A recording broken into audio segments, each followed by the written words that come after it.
कधी पण कोण्याही वस्तूचा फोटो काढत बसत जाऊ नका असं मी का म्हणतोय हे तुम्हाला समोर समजेल. दोन मुलं असतात जे दुसऱ्या गावावरून आपल्या गावाकडे येत असतात. रस्त्यात येता येता एका मुलाचं लक्ष रोडच्या साईडवर जातं, जे की काही वस्तू पडलेले असतात. तो त्याला गाडी थांबवायला लावतो. दोघंजण खाली उतरतात, त्या वस्तूकडे जातात. बघतात तर त्या जागेवर काही लिंब कापून टाकलेली होती. हिरवी साडी होती, त्यावर बांगड्या होत्या, खूप मोठं कुंकू होतं आणि त्या कुंकाच्या मधात एक छोट्या छोट्या बाहुल्या होत्या.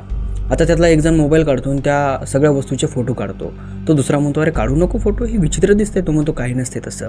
हे दोघंजण घरी येतात. घरी आल्याच्यानंतर संध्याकाळी तो मुलगा आपल्या मोबाईलमध्ये ते काढलेले फोटो चेक करत असतो. तर त्याच्यामध्ये त्या फोटोमध्ये याचं नाव दिसतं.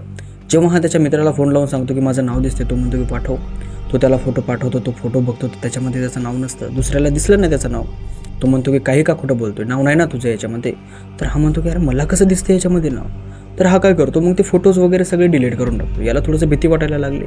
डिलीट केल्याच्यानंतर तो संध्याकाळी झोपी जातो. झोपल्याच्यानंतर अर्ध्या रात्री त्याचा मोबाईलचे नोटिफिकेशन वाजायला चालू होतात, ज्या की व्हॉट्सअपच्या आल्यावर कशा वाजतात टुंग टुंग टुंग टुंग तशा प्रकारच्या.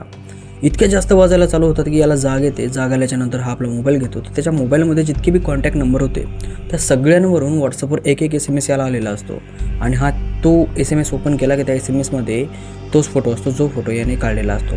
हालाकी ते फोटो याने याच्या मोबाईलमधून डिलीट केलेले असतात, तरीसुद्धा तो फोटो याच्या मोबाईलवर आलेला असतो. आता हे बघून हा फार भीतो. मोबाईल स्विच ऑफ करतो, फेकून देतो आणि झोपी जातो. जसा झोपी गेला तो सकाळी उठतच नाही. त्यामुळं म्हणतोय, कुण्याही वस्तूची उठलं की सुटलं फोटो काढत जाऊ नका.